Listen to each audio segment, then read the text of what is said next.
So, kunting pasilip lang mga boss, madam. Releasing na po yung buyer from Luzon. So, nagpalit po tayo ng polysynthetic na isin bago releasing. At sa ngayon na araw, yun, napagtanto ko na papalitan pa talaga yung release bearing. So, napalitan na yung release bearing. So, nalagay na yung brand new natin dyan. So, lilinisan pa natin yung ilalim mamaya. Kasi releasing na po. Nadumihan lang sa mga test drive.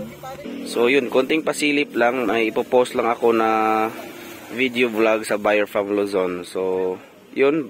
Buti na lang hindi pa na-release. So, umingay. So, pinalitan.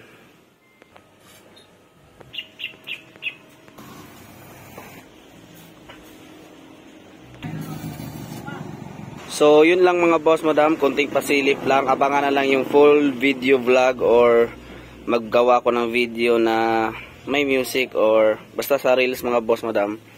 So, releasing na po yung buyer from Luzon, Zambales. So, actually, parang sasama ako papuntang Luzon. So, abangan na lang yung video ko mga boss, madam, live papuntang Luzon kung makakasama man. Peace, Ervin Lopez Flete. Peace mga boss, madam.